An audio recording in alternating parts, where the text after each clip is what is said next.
remember now to not say anything I shouldn't say. Well, or we'll just have Shoreline, get a little bit crazier with the editing. Right. And he's actually been doing pretty good, man. He is out doing a couple of shows right now. I think this one he's doing, it's at a rodeo or a rodeo setup. Isn't it like the state fair? Yeah, that's it. I think that's what it was. I just remember him posting a thing that says poop dirt. I'm like, poop dirt. And then I saw the picture. Oh, I get it. Right. And I was like, poop dirt? I don't understand. Right. And then I saw the part picture. Of the joke. Look at us being a bunch of idiots connecting the dots, like a bunch of cavemen when they figured out how to make fire. Oh my God. I don't really think I got the joke until he made another post where it said, it was like maybe it was the hashtag in there. It said like the state fair or something. I was like, oh, okay, I get it. Right. It took me a minute, especially with the picture, right? Because it just showed like the floor. I'm like, poop dirt. Oh, like, boy, these venues are getting really, really terrible. Right. Well, but then again, it's a state fair, right? So like I'd imagine it'll have like some rodeo style setup and whatnot, and that's been kind of the big thing going. I've been seeing a lot in a lot of social media stuff. A lot of bands coming out, a lot of bands that we haven't seen since the early 2000s and stuff. Yep. They're all doing reunion tours and whatnot. Like Nine was actually showing me a poster and whatnot. It's who the heck was it? It's now I'm starting to blank. I had the name perfectly in my head and now I blanked. Billy Idol, that's what it was. Like Billy Idol's coming out on tour, and Amy Lee from Evanescence and a whole bunch of others are doing collab tours. I'm like, what year is this? Spinal Tap is as well. Yeah, like what year is this? Yeah, I know. Even like some of the not grunge, but like I can't remember. It was like new metal or whatever. Yeah. Even those guys, like a couple of. So one of the kids who plays on my son's football team, his older brothers just went to see System of a Down over in Jersey, and then Korn was one of the opening acts for him. And they said another band's name, and I was like, "Whoa, that's a blast from the past." Right? Yeah, I've been seeing Korn, System of a Down, Baby Metal is touring again. I'm like, holy heck, dude! Like, what time period are we in right now? Like, this is all stuff like early 2000s. Well, except for Baby Metal, but you know what I mean? Like, but even that feels like 10 plus years ago, though. Right? I think the last time I heard of like Baby Metal, for instance, touring was in San Francisco. That was like 2017 or something like that. It was a while back. I know this was well before COVID. The first time I heard of them was working swing shift there at the Butte, and one of the guys was like, "Yo, have you guys heard this music before?" And he put on a music video on the phone, and I was like, "This is wild." Right. But yeah. So it's kind of like, I think it's one of where all these guys in these bands or whatever, and they like did the band thing. They started their family, and then when the kids started to get like school age, they backed off, and then we haven't seen them. And now the kids are about to graduate or just graduated high school, and they're like, all right, I guess we can put some time back into creating another album. I think even like Yellow Card was coming out with a new album. Yeah. And Story of the Year even.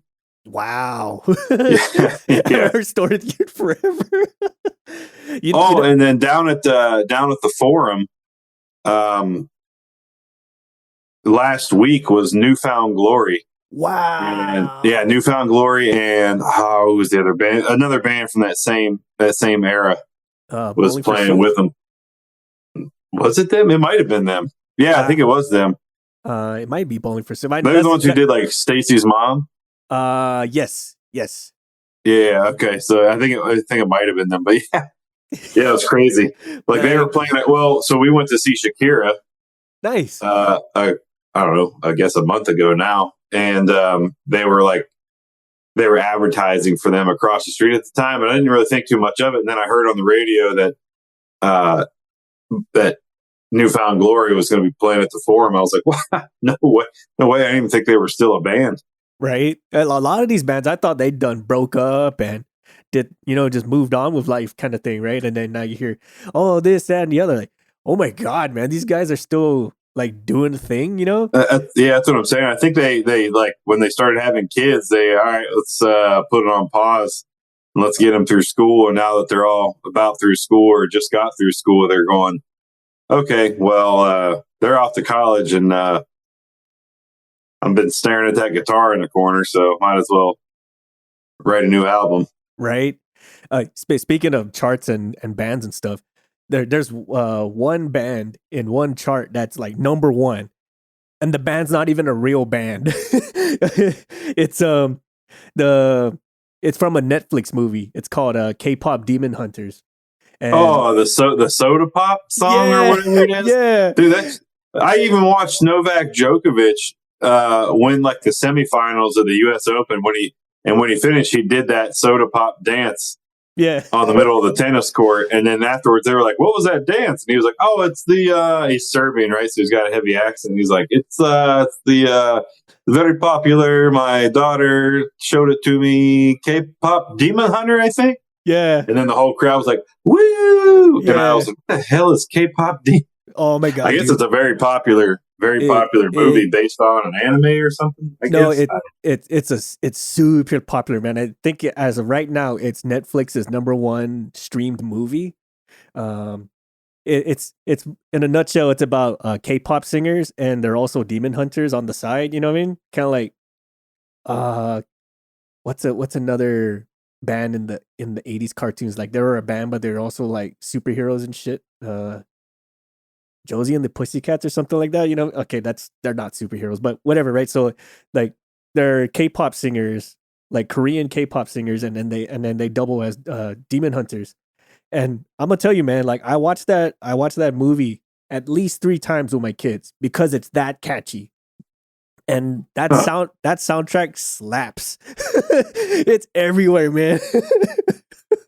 Yeah, I mean, I guess if I watched it, I'd hear some of the songs, or I'd be like, "Oh, I've heard this song somewhere before." But I think my daughter has seen it, but I haven't seen it.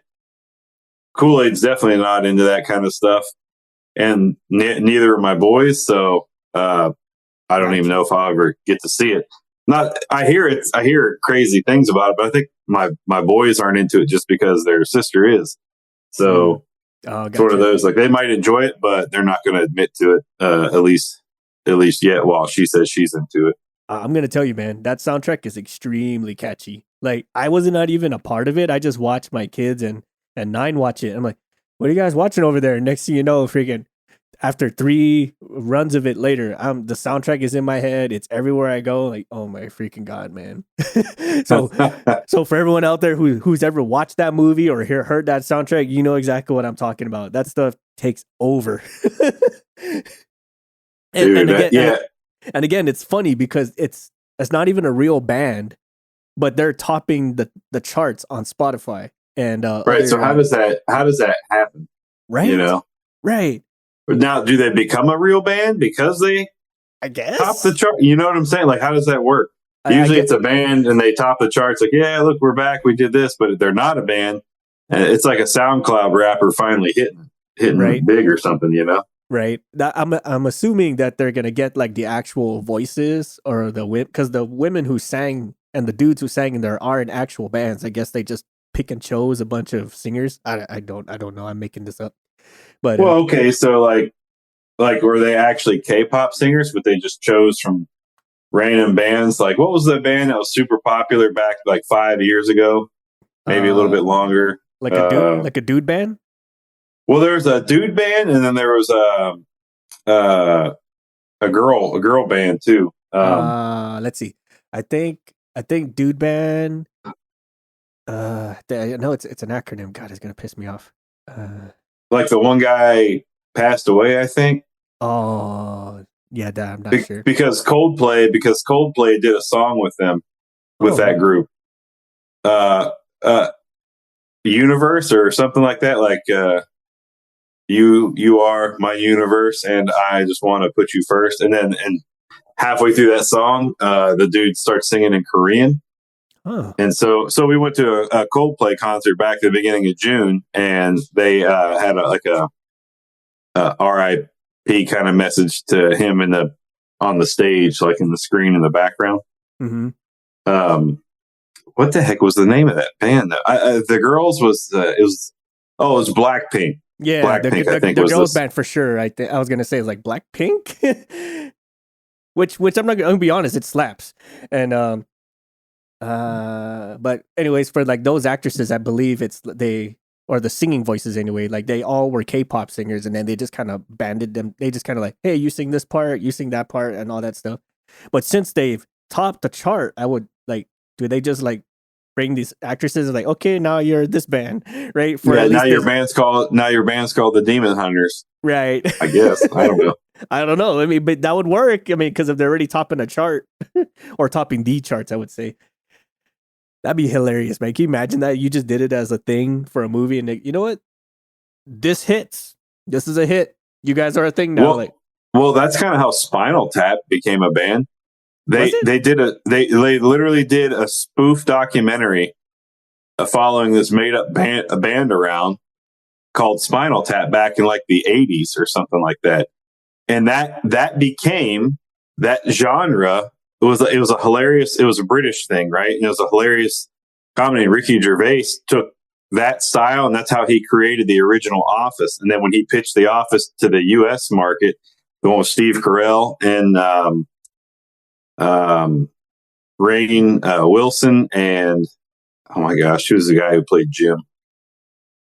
He was in The Quiet Place and all that. Yeah. Married to Emily Blunt. John Krasinski. Yeah. So those guys, right? So that style of a mockumentary kind of falling around, the same thing with like Brooklyn Nine-Nine and Parks and Rec. That all that genre was based off of the Spinal Tap mockumentary. Huh. Following them around, just saying random shit and everything. Yeah, that's where that all came from. But pretty wild. That's how Spinal Tap kind of became a thing. Huh. Well, son of a bee. I never would have guessed. You know, it'll be a funny mockumentary if people were to follow us around like aircraft maintenance. I kind of feel like there's somebody watching in the background, watching all this happen. You know what I mean?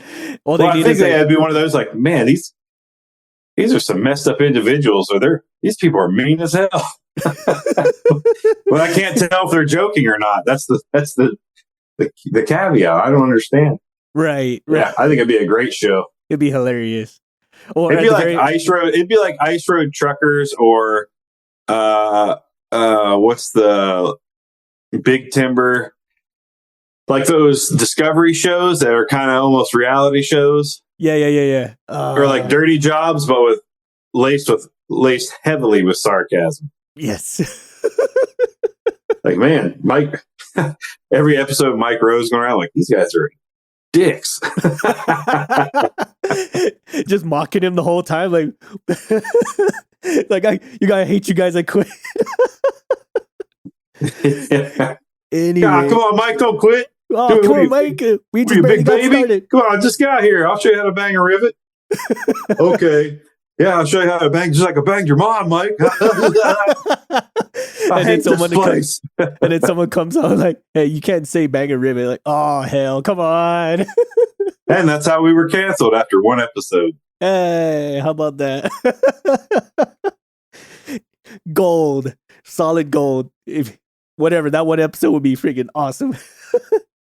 Oh, man, I think it would. If they tried to cancel us after one episode, it would have such backlash from viewership that they'd like, look, we can't let this. This is going to be gold. We're going to make a lot of money off of this. Right. Or at least for one season. Just let it run for a season. See how the first season does, and we'll go from there. Right. And then I think that's how Mythbusters started, right? I think they only got really just for one season. Like, let's see how it goes. And then it just took off. Right. I would think so anyway. Oh, but they do some good stuff, man. And Adam Savage still does a thing, and I honestly still watch a lot of his streams and a lot of his videos. right? I think his tested channel I watch all the time. I like all the time. What's the other one he does? Is like Savage Builds, or like he just randomly decides like I'm gonna go build a lightsaber and then just figures it out. Yeah, and then but what's cool is he'll also pull up like other YouTube people who do the same thing. So he'll go and travel around to like the National Museum, and you'll show you how to restore this piece of armor from 600 years ago. Or he'll work with like Nerd Forge, and they'll make a book, a traditional way how it would have been made 1,000 years ago, kind of thing. Mm-hmm. Yeah, he'll make a lightsaber. He'll do all sorts of. He'll learn how to make armor, and he learned how to do that so he could build Thanos' gauntlet. Nice. You know, it's pretty cool. It's pretty cool. That is really cool. And a lot's happening in the past couple of months, huh? Yeah, it's been a lot. It's a lot been going on and still going on. You know, still going on. And what's up with you in your world? Oh heck, man, it's same old same. We're going through a reorg right now. So anyone who's ever been part of a aviation unit or aviation organization, as they're going through a reorganization or a restructure, all sorts of stuff. You know, like you don't realize it's there until you start moving things around, and then you don't understand how important it is until you stop using it, kind of thing. You know, and so needless to say, we're breaking a lot of stuff, and no one really knew how important it was until it stopped working.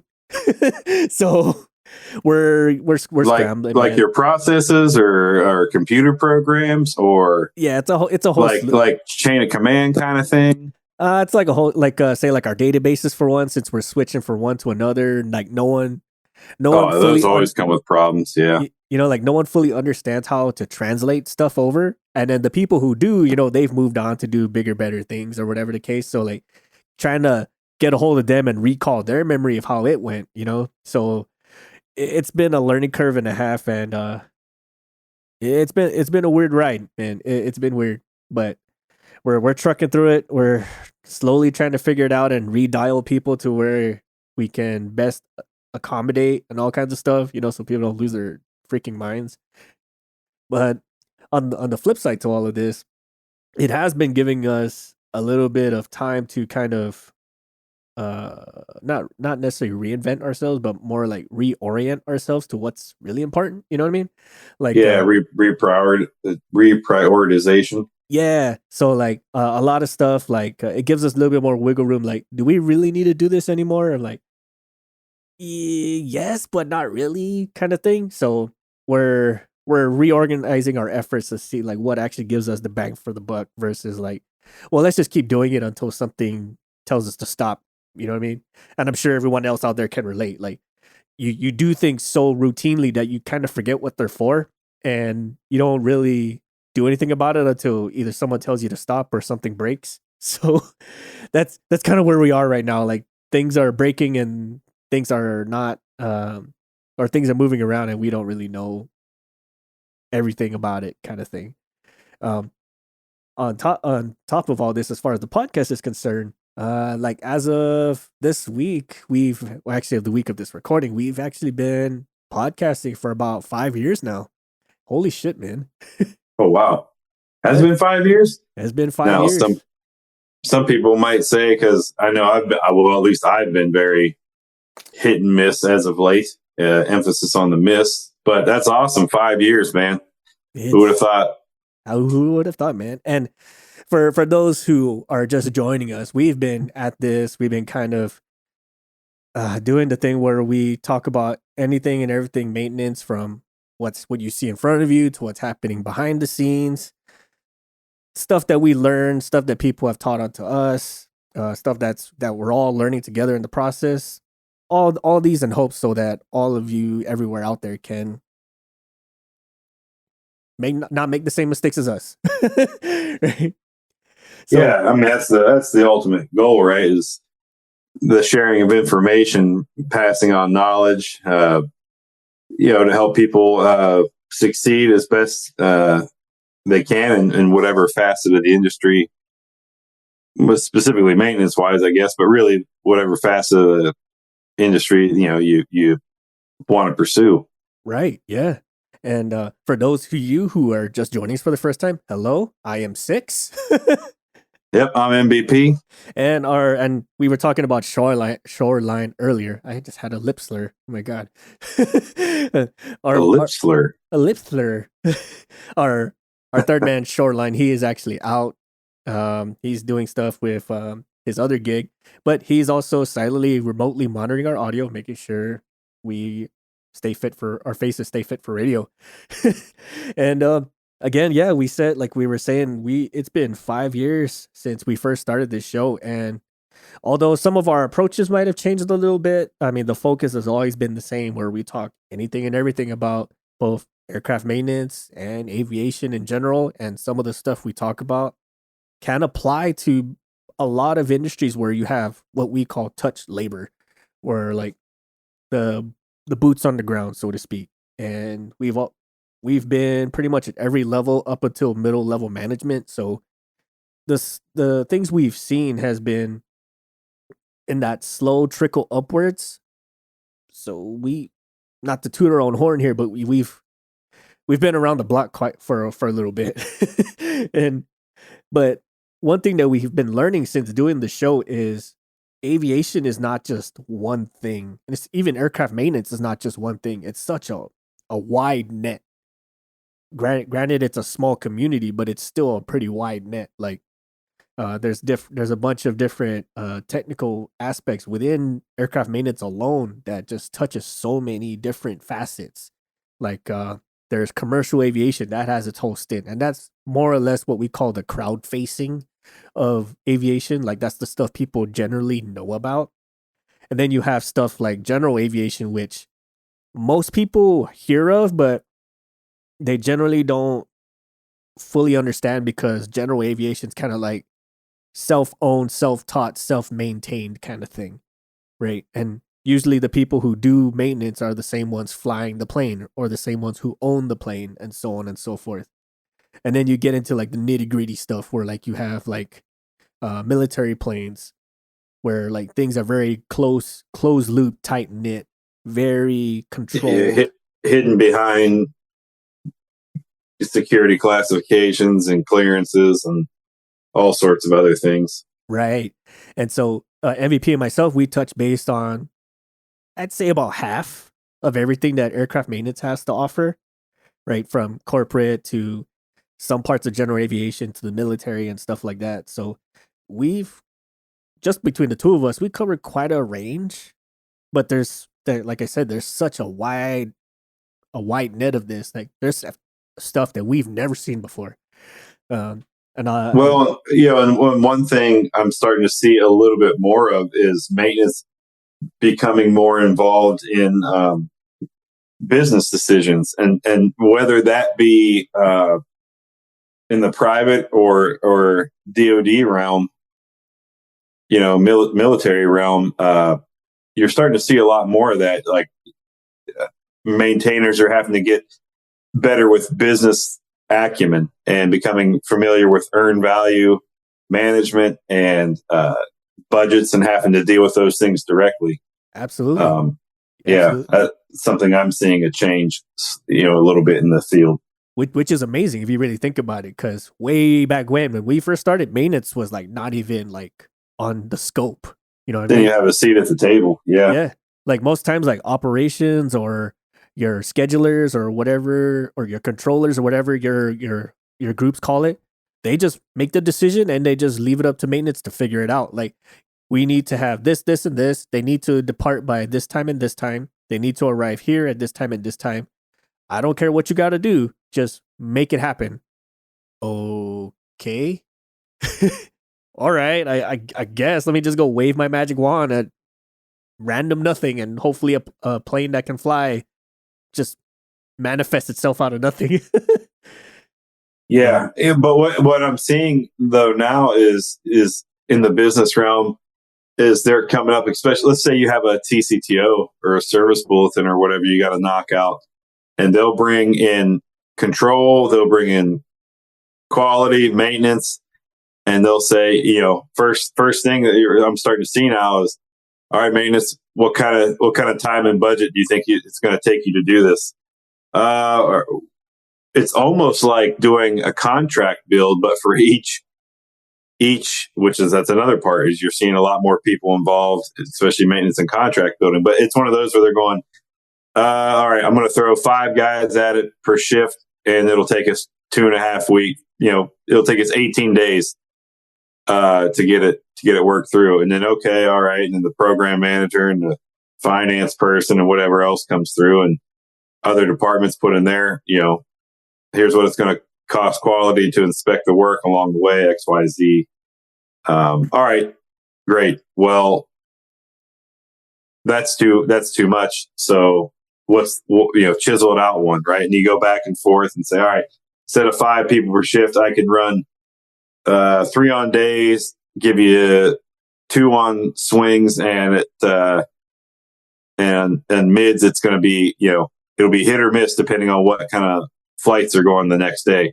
And if there's not a lot of flights, I can throw 2 people at it to work it. If there's flights going on, nothing might happen on that shift, Right. So, and then you adjust all your budgets out from there and work through it. And then you mentioned scheduling. Right now, even maintenance is getting more involved in the scheduling aspect. It's no longer just here's what we got, make it work. Hey, here's what we'd like to do. What's possible? And all right, maintenance, leads of maintenance will say, well, look, this one's down for the count. We're waiting parts. This one we can't can from. This one, they're different block numbers for airframes, right? So we can't can for this one. This is a legacy model or something. It's too old.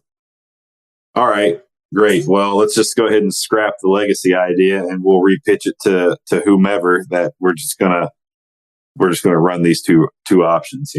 Right. And again, like, this is a fundamental leap to when we first started, or for some aircraft mechanics out there when they first started, some 20 some years ago. This was never a thing. And so the fact that maintenance and tech specialists are having a seat at the table, even being listened to for that matter, it just shows like just how much we've proven our worth and our value to the resource management of things, to the financial cost and what's the word? Not profit. I guess profit, like the value stream of it all. Well, that just shows you that there's been enough "I told you so's" that somebody decided to start listening, right? Yes, that's it.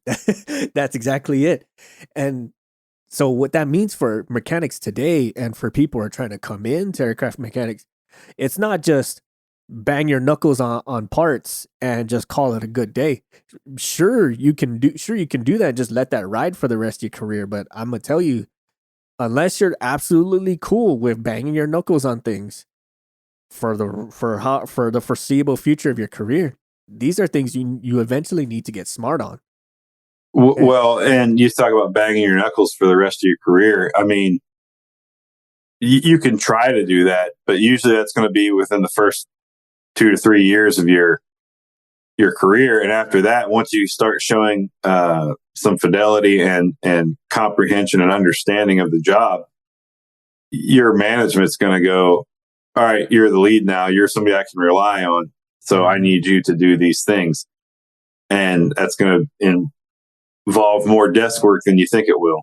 Yes. But and a lot more reviewing forms for the people, that you're leading. Yes, this is true.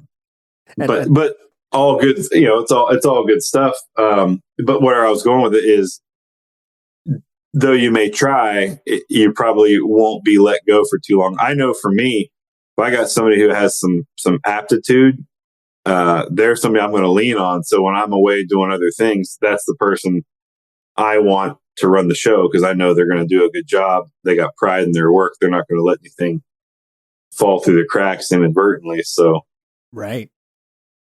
Absolutely true. And then that's honestly what you really want, is that you want to be dependable in your work, because like I said, aviation's a wide net, but it's also very tight.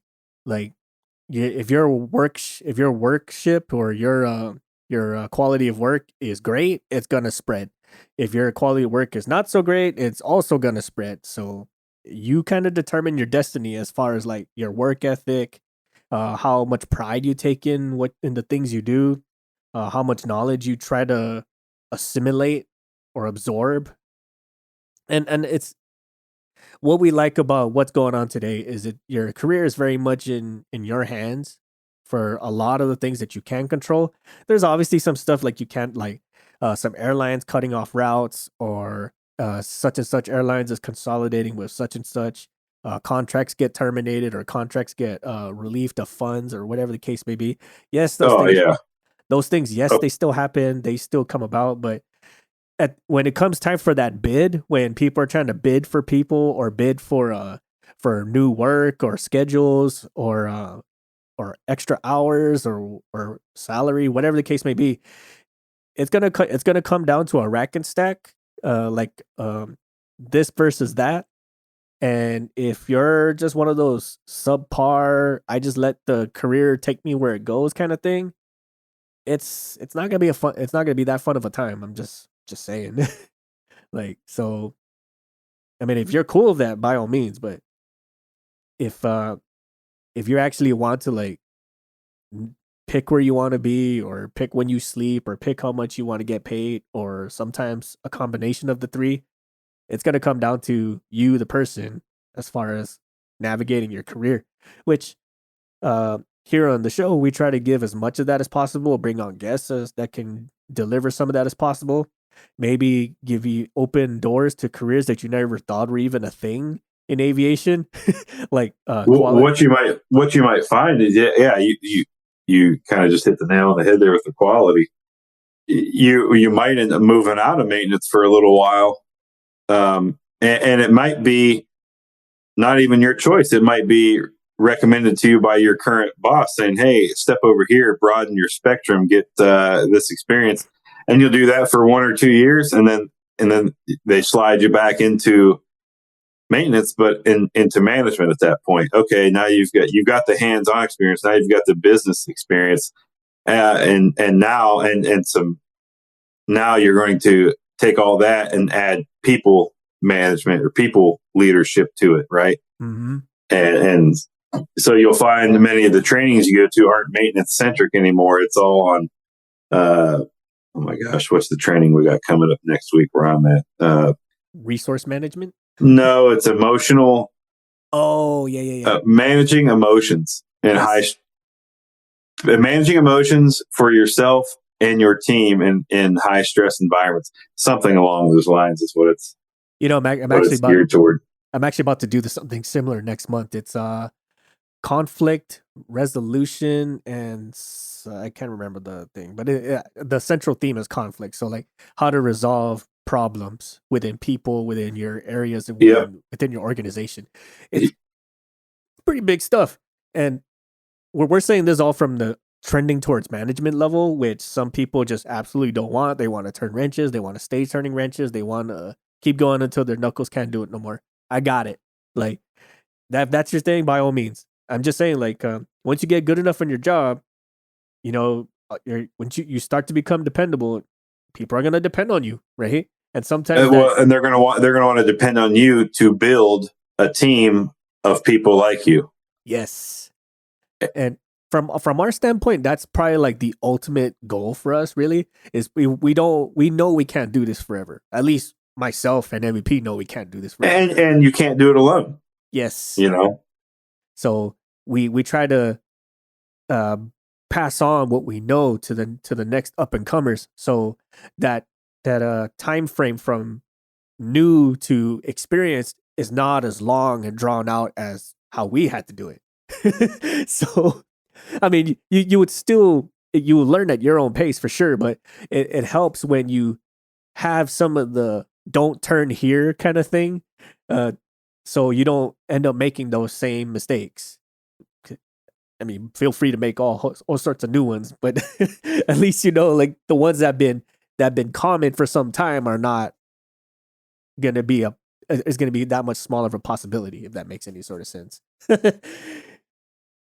And regarding the pass it on thing, it's since we've been doing the show, we've slowly been approached by various different organizations like these women aviation groups and these for the technician nonprofits and stuff like that.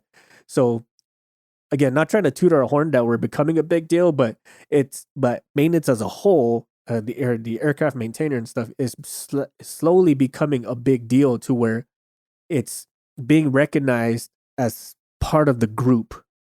Because for a while, like whenever people hear aviation, the first two things that pop in their heads are pilots and flight attendants, which for those two groups, they have their own slew of their whole spectrum of things, their whole spectrum of problems and issues and gripes, which is totally understandable, especially for flight attendants, man. I feel for those people. There's been maybe 2 other podcasts, flight attendant related, that's been coming up, that's been very adamant about addressing those problems. So we'll plug their podcast in the show description, so you can go check them out. Maybe someday we'll do a collab with some of them. But going back to what I was saying with aircraft maintenance, the fact that we are being approached for stuff like this, it just shows that how much aircraft maintenance is coming up. And we said this earlier in the episode of how we're slowly being added to the table. Like our voices matter, our opinions in the value stream and the planning and the operations of things is mattering. Mattering, is that even a word? It's starting to matter. I'm making up words now, but because we're getting approached by these, like it gives all of us aircraft mechanics an opportunity or an avenue to pass all this stuff on.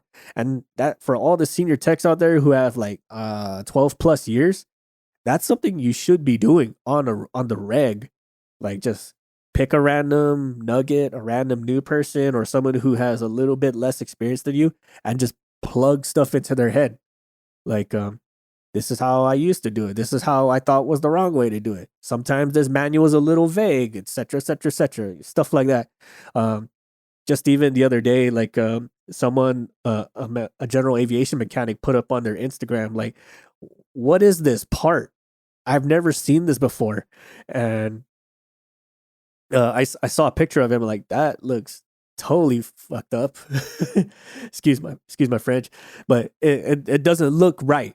And so I messaged back and like, that looks like I don't care what you got to do, just make it work part. And oh yeah, it's got so yesterday I did some first article inspections. Yesterday, yeah, yesterday had some metal parts come in from a vendor, we haven't used in more than 7 years or whatever. So we had to look at these parts, and they had some like nicks. They were like brackets or trays for avionics equipment. Yeah. And they had nicks. All of them had nicks in these vertical posts in the same location.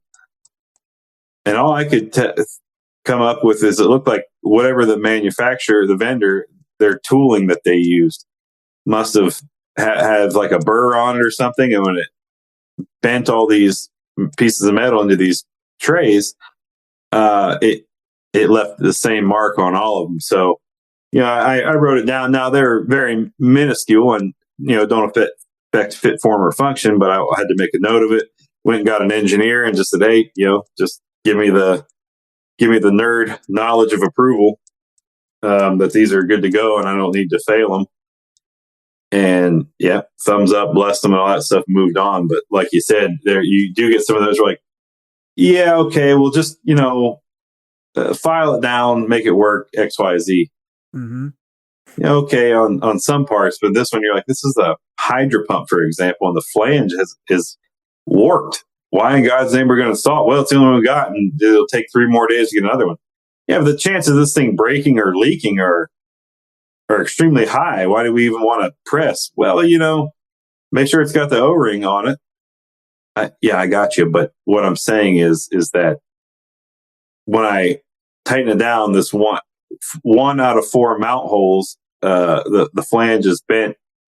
I won't be able to. It won't look right. It won't be mounted securely. I won't be able to torque it without fear of shearing the bolt off in the gearbox or whatever. Mm-hmm.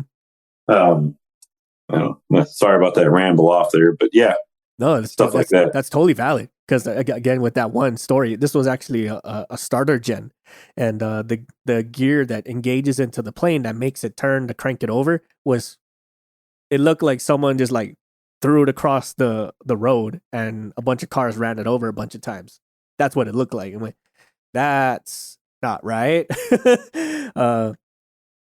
So, I mean, good on them for, to be able to reach out and ask what it is. But at the same time, when you look at it, and the person annotated that this aircraft just had an annual, not some months prior. And then the only reason why they found it was because they were doing a transfer buy or something like that.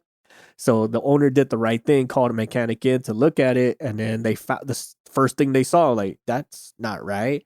And they pulled the part off. They looked at it. It was all boogered up as they found it. And they were at odds ends, like, what the heck is this?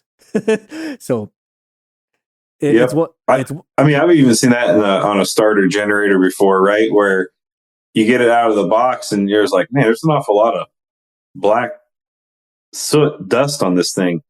Like, from the brushes. You're like, man, why is that? And you reach back and they go, well, it's because we bench check them. You bench check them for 20 minutes. Like, why is there so much soot from the from your brushes, the generator, the electric motor, those brushes? Well, it shouldn't be that much though. This is like, it looks like a diesel that rolled coal. So you know what I mean. So there's they sent a certificate of conformance. Well, I'm not installing. So you send it back. You get supplier quality involved, and they go and do some investigation. Turns out the vendor of the starter gen went with a cheaper manufacturer themselves. So their own sub vendor that they had make the brushes, they went and found a cheaper manufacturer, and obviously it wasn't as good. They were saving money, but the quality was not there, and so you were going to smoke brushes left and right. Yeah, no kidding.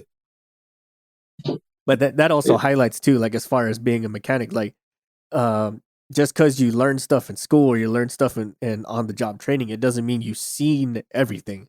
And case in point is like stuff like these starter gens or the hydro pump with the bent flange. Like, granted, some of these are very rare in occurrence, but you kind of have to like understand that you gotta build the experience to know what looks normal. So when the abnormal pops up, I'm like, yo, this ain't right. Yeah. So I'll tell you this, right? So any of you out there who work, I'm going to say it, DoD contracts, right? There's a statement of work, a SAL, a contract involved with all of those.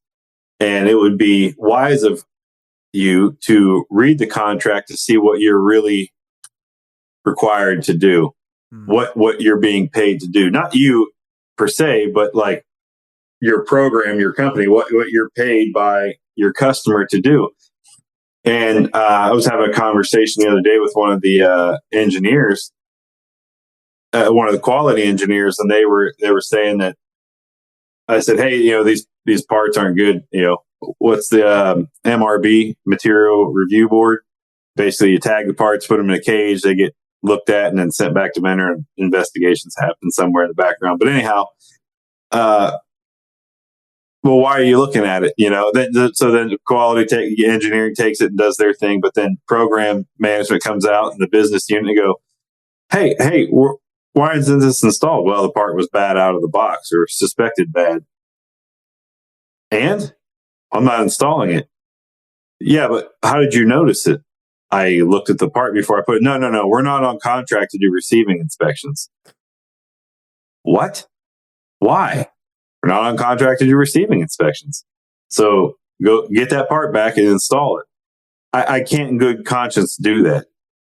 Like, there was a physical deformity with it. I think it was a physical deformity, and I'm not the SME, so I had to get the SMEs involved. SME being subject matter expert. But, that's why I'm saying know your contract, because even if you're not on the books to do a receiving inspection, which is insanity to me, but customers are customers and your company agrees to whatever. So However, here's the other side of that, right? Your customers are always going to try to get you to do more without them paying for it.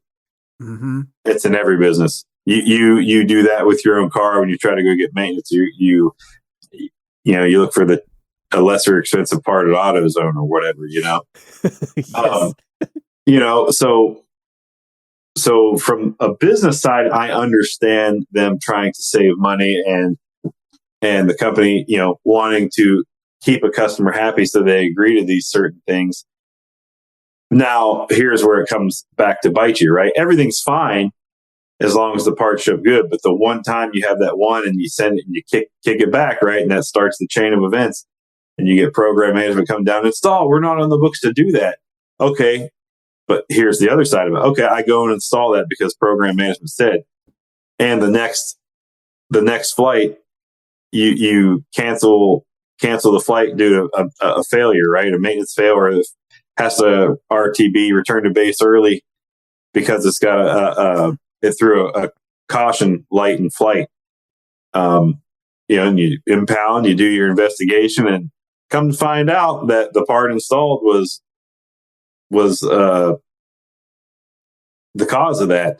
That customer is going to ding you. So, well, but you argue with the customer, you didn't pay us to do that. And they're going to go, you're still expected to install under this other clause. You're still expected to install parts that meet fit, form, and function per manufacturing specifications, OEM specifications. So that's how they get it. It's Weasley words, man, in these contracts. Mm-hmm. It's Weasley words, but even though you're not being directly paid for that specific receiving inspection job, that customer still expects you to install known good parts. Yep. On their aircraft. You know what I mean? And so then you're gonna, right. So at least in the DoD realm, then there comes with award fee losses. So then at the end, that contract comes and bam, here's a $500,000 initial hit, right? That's the base one. And depending on how that customer feels, can increase from there. Mm-hmm. All right. So you now lost $1.2 million because we lost a high priority flight because you installed an incorrect part, a known or a suspected bad part. But you didn't pay us for that. But I pay you to meet this flight schedule. Mm-hmm. Oh, okay. So then your business just took a $1.2 million hit for funsies. For funsies, yeah. And you know what? I've heard similar stories from the general aviation peoples, from the few who actually shared their opinions of it. And one story comes to mind, which is similar to this, is with general aviation, the customer is always right. That's the mode of thinking, and that kind of goes across the board in any business, really. The customer is always right. And so here's a mechanic, a inspection authorization mechanic. They're able to sign off annuals, sign off that an aircraft is safe for flight and all that stuff. And the owner, operator / customer is real adamant about this plane being signed off. Like, I want this plane up in the air. I want this plane la-di-da, And then you in good conscience as a mechanic, like, yeah, I can't do that, right? And there's a way that general aviation people do it, and it's a certain way they write something up. Like, I've inspected these parts per this manual, per this specification. A list of known discrepancies has been given to the owner for their consideration or some shit like that, right? And that allows the mechanic or the technician to sign off the annual or sign off that inspection saying, yes, they did it. Yes, they identified the discrepancies. No, we do not recommend this to fly. Now, as far as the customer is concerned, they, air quotes, didn't do their job, right? Because they paid them to do the inspection. They paid them to make this flight happen and blasey blasey.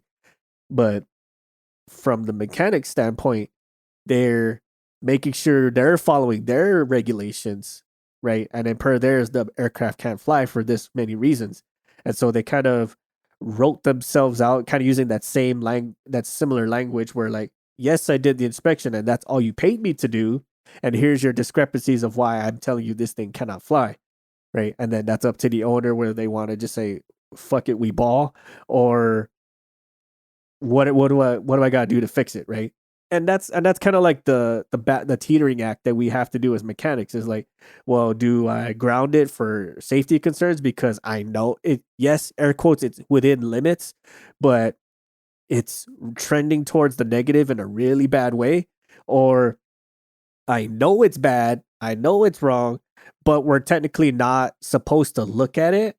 So what do I do, right? And that's the case with MVP's things. Like I know it's bad, but I'm technically not supposed to look at it until something goes wrong, and then they find some other Weasley little language to get you for it, right? In that particular instance, is a $1.2 million hit. Where right, and then with that's going to come probably a hit to you from internal to your own business, yes, your own company, because they're going to come back and say, well, you should have known better. Standard operating procedure. You should have asked somebody. You should have X, Y, Z. And you're like, we're not on. You literally told me, and then it becomes a he said, she said thing. Yes, and oftentimes, you might not get terminated, but now you're on somebody's poop list for a little while. Yes, and that goes with any facet within aviation. The defense contracting for 100%.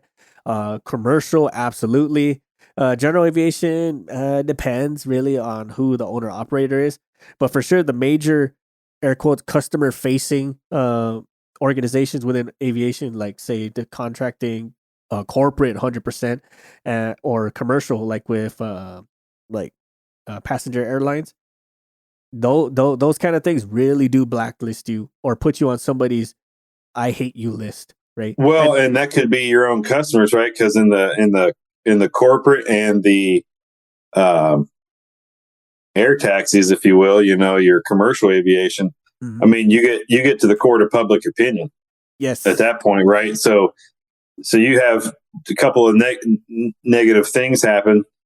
I guess I'll say it. Look at Southwest right now, right? All they did was start charging for bags and assigned seating, and people lost their minds. Mm-hmm. When all the jokes are made about the airline industry, which ones are always at the bottom, at the butt of the jokes? Right. We all know, right? Yep. You're thinking it. You just said it out loud to yourself right now, wherever you're listening from. Yep. So, that's the thing, right? So on those sides, you not only you get scrutinizing from customer and internal management, but now you're getting scrutinization from your customer base, i.e. the ones buying their tickets to travel. Right. And sometimes, it's not even your fault, but they blame you anyway. Example is that one airlines where the door popped off, or not the door, but the door plug. Right. They're like and instantly within seconds of that thing being reported. Oh, crappy maintenance. This airline's maintainers don't know what they're doing. They're just being rushed. They're not being paid enough. It's like just every excuse up and down the wall, right? Without even thinking twice, or even considering what the maintainers or the technical specialists know about the incident. Like, we don't mess with that at all, like ever, right? So how is it our fault? Like, well, you're the only ones who could have remotely touched it, so it's your fault. Like, yeah, you were the last one to touch it, so right. Well, I guess if you mean I put my hand on the outside of the airframe as a whole while I leaned against it to fuel, then sure, I was the last one to touch it, Right. And I'm sure with other facets of aviation, like flight attendants, they can mention their own slew of headaches, their own slew of drama. But for the most part, those other facets don't get blamed as much as aircraft mechanics do. I wonder, you bring up a point, talking about it. Okay, you took delivery of that asset. It was relatively new. The door plug popped out. Something that maintenance group for that owner operator, that airline, hasn't touched maintenance wise. I wonder if they do, like the airlines have deficiency reports that they send back to the manufacturer, right? So, okay, we've bought and sold this thing, but bought this airframe, great, this and that. And 6 months later, you're popping a panel off to go and do an inspection of some type, but this panel gets pulled off annually, right? During an annual inspection or something like that. Well, this would be the first annual it's come up to, let's say, and you pop it off and you find FOD in there. You find things not cotter pinned. You find frays and cables or wires or bundles that are chafing or whatever the case. I wonder if you can send back a deficiency report and then recomp some of the money or something from the OEM, basically saying, you caused this, you sold it to us this way. We only discovered it now because we had to pop this panel for the annual inspection, but it's not an area we would have gone into before. The last people to have gone in there was the OEM, right? So like where I work at, from the production line to the operations, when we take an asset and it becomes operational, we might not get into certain areas because there's nothing really in there until it comes time for a certain inspection. And so we find discrepancies. We kick that back to the production side. Now, because it's kind of all internal, we might not recomp money per se, but we might get they might send their own repair team out to fix it on their dime, right, on production's dime, or production will cut, a charge code and say, okay, here's some money for your people to go fix it, Right. And I want to say yes. And then also so they can go back and look at the next one's coming down the line and saying, hey, don't do this again. Right. I want to venture to say yes, and that would be honestly the right thing to do. But I have seen instances. Now, these are more uncommon than they are frequent, but it's kind of like when someone sells you a lemon, right? Like you bought the lemon, you find out all the problems, like they put sawdust in the engine or something like that, so you don't hear it squeak and all that stuff, and then you start bitching to the previous owner, like, yo, what the heck, man? You sold me a piece of garbage, and we're like, sucks to suck, nerd. You wrote the check, Right? Yeah. And I see this common for general aviation. Granted, it's not as terrible as I made it sound, but it's when it comes to something like general aviation, it's more or less like selling a car, right? Like, you do your inspections for the safety of it all. It's kind of on you if you do your due diligence. But once you sign the check and take it over and do all the registrations for the FAA and all this other stuff, once it's yours, the problems are yours, right? And then the other owner can just dust their hands and be like, whatever, you signed the check, take it or leave it, bro. Like, it's your problem now, right? And again, like I see this happen less often than I make it sound, but they have happened, and it's kind of a pain in the ass to get them to pony up on their mistakes, especially when you got them red-handed that this was for sure your mistake. Right. But man, like these are a lot of the more technical, physical bad sides of aviation, mechanics especially. One of the ones that we talk about on the show, which is very seldomly addressed, is the mental health piece. Right. I think we've done maybe seven total episodes where we talk about this, and then a couple of them we brought in like an actual aviation therapist to kind of spool us up on some of those issues. And some of the common things that we've heard about is a lot of stuff that we self-induce, right? A big one that's been the top of everybody's list as of today is like the what's the word? Work safety culture, right? Or workplace safety culture, what occupational safety culture, which however they decide to coin the term nowadays. But it's more or less is like, how are you operating in a safety environment, and how do you promote this culture of safety amongst your group, amongst your team, amongst your organization? And I'm gonna say it's not that hot. Like we've yes, we make sure that the aircraft is safe and good to go. Yes, we make sure that to the best of our ability that we make sure that the people working are safe. But a lot of things kind of tend to get a little bit loose when you start factoring in demand. and I'm sure a lot of people listening out there kind of understand where I'm going with this. Is like when flights have to happen, when parts need to get installed, when shifts need to make miracles go, a lot of stuff tend to get a little shady, right? And some of this too, it kind of goes into like the people you're with, kind of touching back to what MVP said earlier about building that team of knowledgeable individuals. There was a study or a paper out there. I'll link it in the description, where they were surveying a bunch of mechanics and a lot of organizations, and they were trying to come up with what's been some of the main causes of like occupational safety and what drives or influences those behaviors.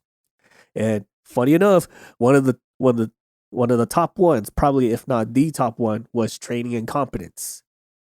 Like components in aviation maintenance, the formal training, the on the job training, the influence from senior people to less than senior people.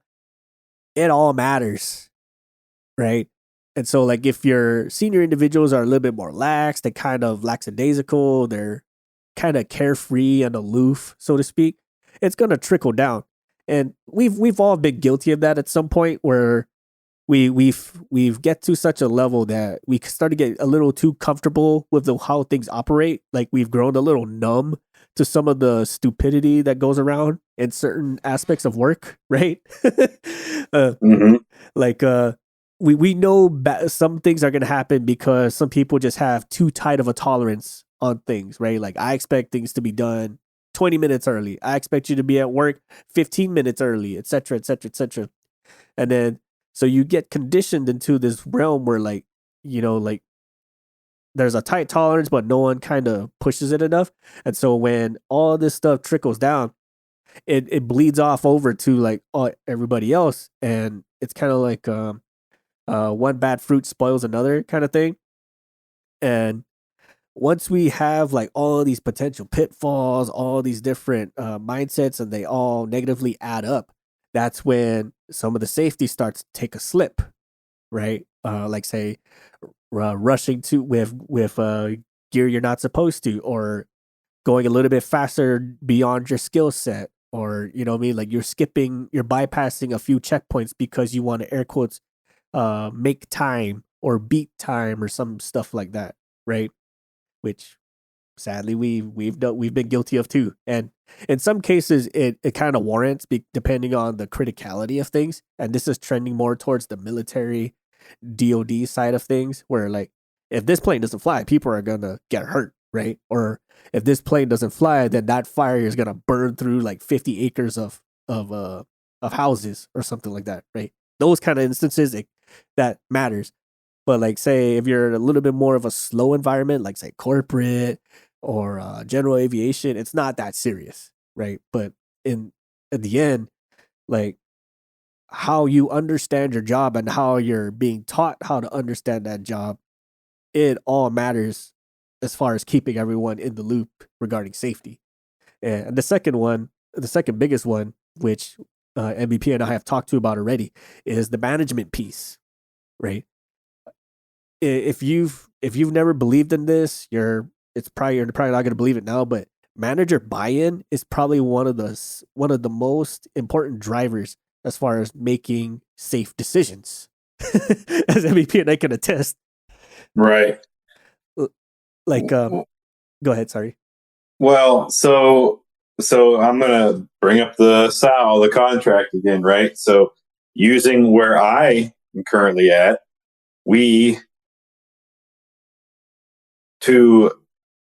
let's just say to paint, you're required by OSHA here in the States, OSHA regulations, to have a specific air recirculator type full face mask. I can't remember the model number, but it's a pretty in-depth thing, right? To be able to paint, and you need all this stuff. And so we go to the safety group and say, hey, we need to purchase these masks. And safety says no. Why? Well, we're not on contract for that. We don't have the budget for it. Okay, but we are required to abide by OSHA regulations. So we need you to buy these things. No, we're not going to do that. Just use these dust masks. That's not what we're supposed to do.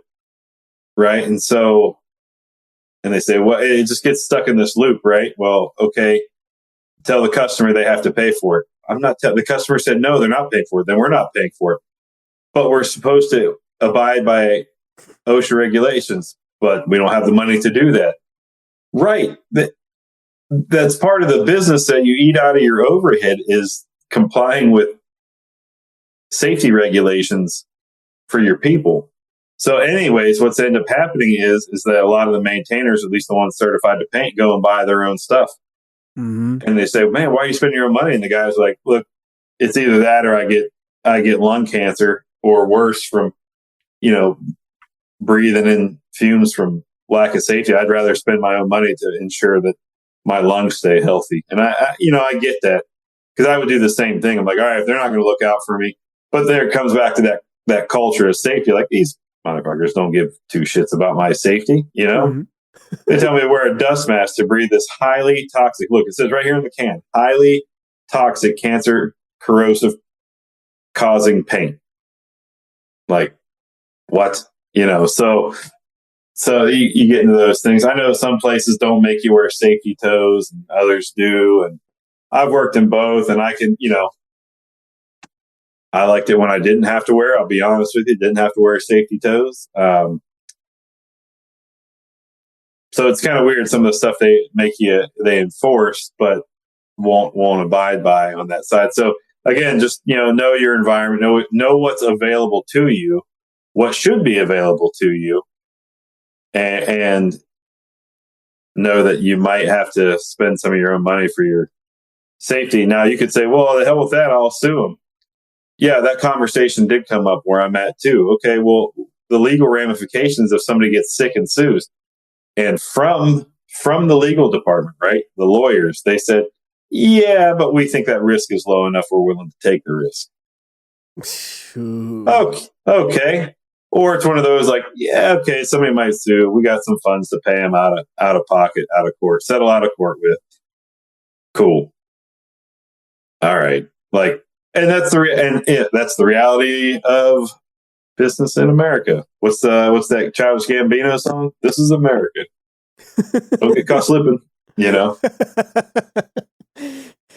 We've actually painted a pretty bad light about a lot of things, huh? Well, but we do say the nitty gritty side of aviation maintenance, and this isn't to thwart anybody away from aviation. We're not bad mouthing it because we're saying it's a trash place to be. What we're doing is communicating and highlighting the reality of it. And it's not just aviation that does this. The auto industry does it, maritime, you name it, right? If everything's ran by dollars and businesses run on dollars, and they're going to find a way to recoup every dollar they can, however they can. This is true.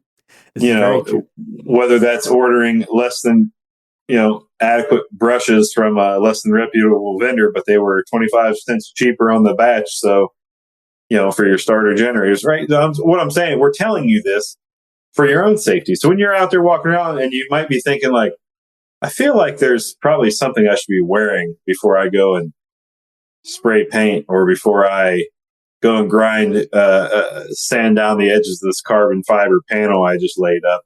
Mm-hmm. It's for your own safety. We're just telling you the reality of it. So you're not out there breathing carbon dust into your lungs. By the way, your body can't break that down. It's just in there now. It's part of you. Right.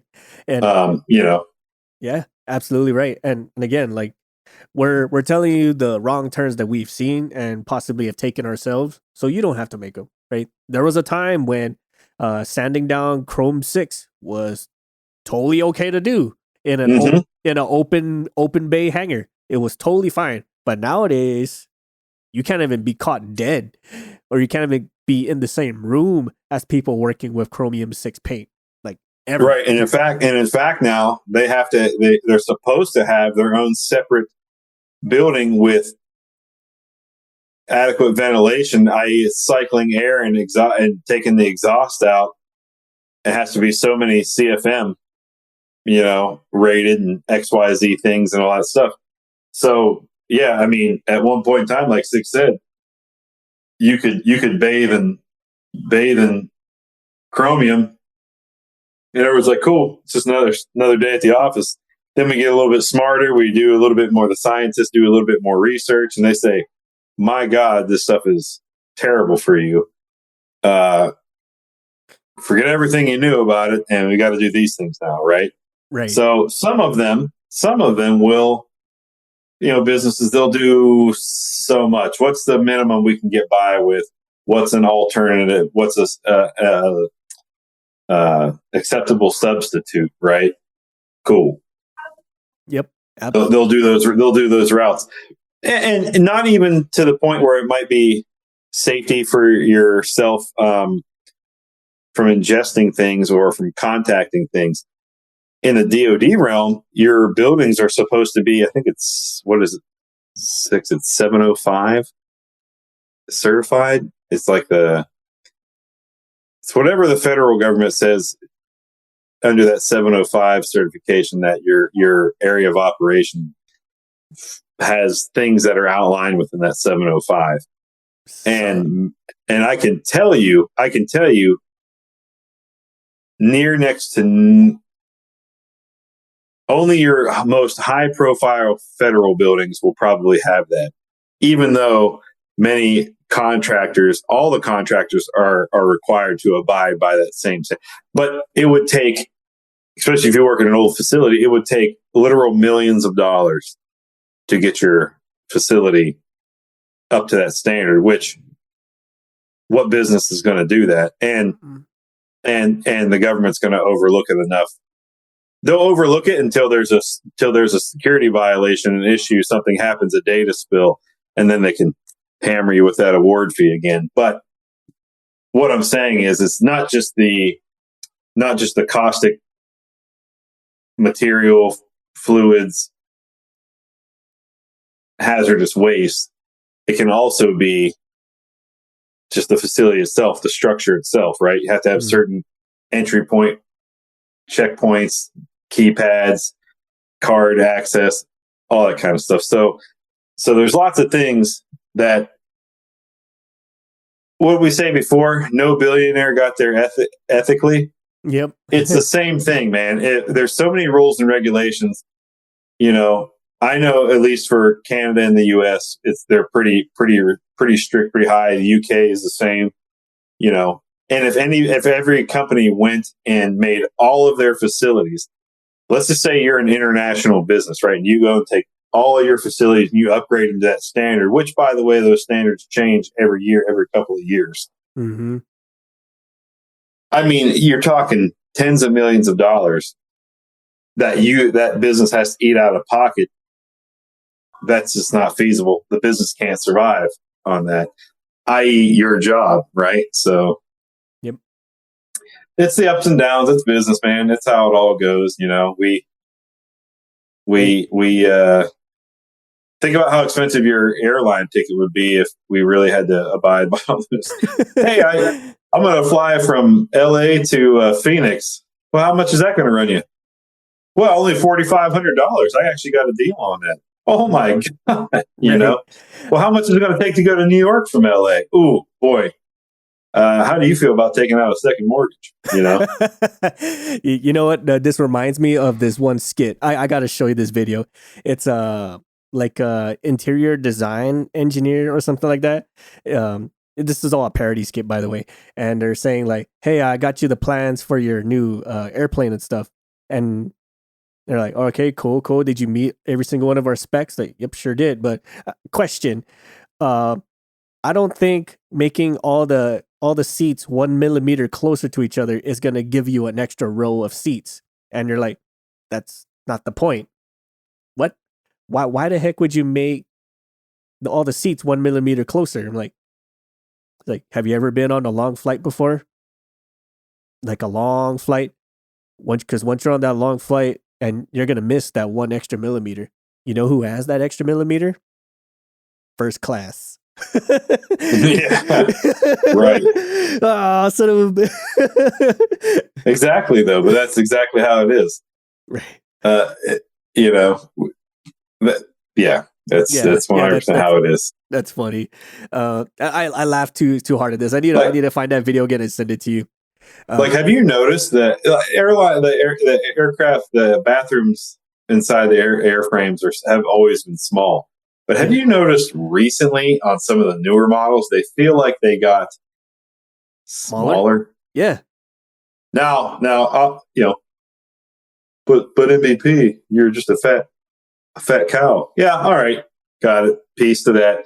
However, they I used to be able to get in there and turn around. I could stand there and turn around, kind of stretch a little bit or whatever. But my God, in there now, if you had to sit down, your knees would be pressed against the door. It's almost to the point where you have to stand on the toilet to be able to shut the door behind you. Yes.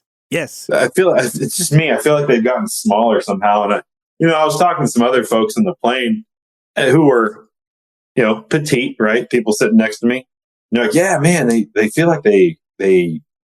So, like I said, you got that millimeter. Who got that millimeter from cutting up the bathroom space? Probably first class bathroom. They could probably do parkour in there or something. Right. So for all of you flying first class, I'm pretty jealous of you. Speaking of that, man, there's some airlines, especially some in the Middle East. I can't remember which one, but one of the nonprofits that talk with us were mentioning about making it a life goal to fly first class in one of these airlines. I'm like, that's a pretty odd goal. Like, how much is that ticket? $50,000, man. Yeah. I'm like, yeah. So you ever watch that? It's on there, like on YouTube or other social media. It's called Kara and Nate, and they travel. It's a husband and wife, and they just they travel all around the world. But they've become so popular now that different companies will reach out to them and pay for them to travel and review their stuff. And they'll do overland camping in one of those $2 million camper trucks that are 6-wheel drive and whatever else. Yeah. But they got paid by that airline to go and do one of those flights, and it was like a 15-hour flight or something like that. So it was all fine dining, real china, real silverware, plush pillows and blankets, and a Bose. God, I'm terrible. Bose headsets, right? Yeah. That each sheet, and then you got to keep those Bose sound deadening canceling headsets. Jeez. In the flight, $400 headphones. Jeez. All that stuff. It was, but I mean, whoever that was, I commend them because that's kind of a life goal of mine too. That would be. I don't know if it's a life goal, but it's that'd be sweet. That'd be sweet to do that one time just to say I did. Right. Yes, definitely. But that's just how the technology is really advancing, really. And I'll try not to drag this part of the episode that much, but technology itself is really advancing and whatnot. And what that means for us as mechanics is we need to going back to the training and competence. That's definitely an area that we need to really keep up with and kind of predict, so to speak, because it's going to be a hard thing to do because a lot of the stuff, it's still up in the air and how it's going to be applied and what kind of manuals this is going to affect and all this other stuff. But it's slowly but surely happening. And the reason why a lot of this is going on is because as the technology advances, it air quotes makes things easier, air quotes easier.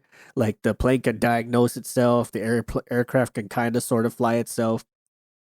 The parts order themselves, blasey, blasey, blasey. That's eventually what the ultimate goal is going to be. So it's in our best interest to get a handle on what these new emerging technologies are and how they're going to affect your career path, so to speak. Heck, man, you talked 20 years ago, the 787 was still a dream pipe. You know what I mean? And what do you mean? What do you talk about? An aircraft that could diagnose itself, or you just got to plug an iPad in and it tells you everything. Yeah, now that's standard. Yeah.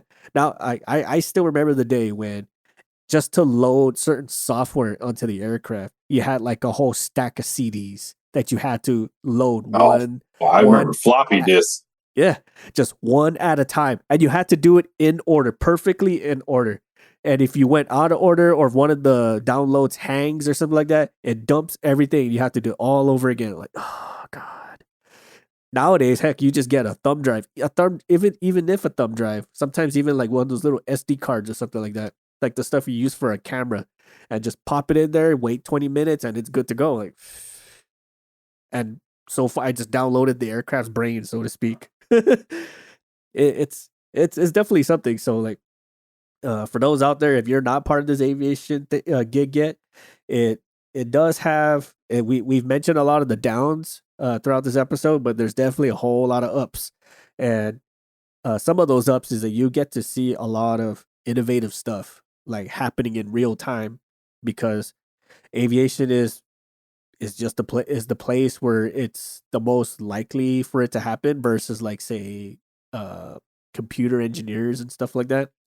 So I mean the next step for us as far as aviation is concerned is space, really, or planes that could fly themselves and the flight attendants are holograms and stuff. But we're still gonna be here. Hopefully we'll have like our own astromech droid like they do in Star Wars and stuff like that. So we covered quite a bit throughout this episode. I'm gonna spare everybody the pain of having to recap it all, but we have talked about a lot of highs. We talked a lot, definitely a lot of lows and a lot of drawbacks and stuff that we need to be mindful of as far as our career is concerned. Be it safety, be it knowledge, be it emerging technology, stuff like that. Mr. MVP, is there anything else that you feel is pressing that we can openly discuss in this episode, or leave it for the crowd to kind of pine their minds on? I guess I'll throw out there your style, your statement of work, your contract. Get familiar with those, and then also your earned value management. Get savvy with business acumen and things in case you're ever pulled into one of those meetings with your lead, your boss, or whomever, and you'll at least have some understanding of what's being discussed. Because I can tell you, the first time I went to one of those, it was all Greek to me. You know, going, what now? What dollars from which pot? Pop? Who? Yeah. You know, K-pop? Demon Hunter? What? K-pop Demon Hunters, yeah. That's an account we have. You know, but I think that would be wise. Yes, obviously keep your troubleshooting skills sharp and all those kind of things. But something I've noticed just recently, and you know, at the beginning of episode 6 mentioned they're going through a restructuring. Where I'm currently at, we're going through a merger, have been for better part of a year now, and it just doesn't seem very well thought out, nor does anybody any the wiser of really where the tile pieces are going to land when it's all said and done. Little bit disappointing, and you know, I'd say leadership, upper management, just it just doesn't seem. Anyways, you know, where I'm seeing with this whole merger thing and people getting moved around, we talked about people management. So some management are becoming what's called homeroom managers, right? So you're going to end up with 2 managers now, which is never works. But you know, what do I know? So you're going to have somebody who deals with you when it comes to signing your time cards, or dealing with travel, or dealing with human resources, or dealing with promotions and your end of year reviews and all those kind of things. And then you're going to have your functional, who's going to be deal with on the day to day. They'll be the ones assigning you your daily tasks, overcoming hurdles to get the bird off the ground, or maintenance schedules and all those kind of things. So I can't wait to see how, you know, those clash, because everybody's going to think that they're number one. But anyways, with all that and this changing around people's jobs, I am seeing more maintenance being pulled into the business discussions where they weren't really before.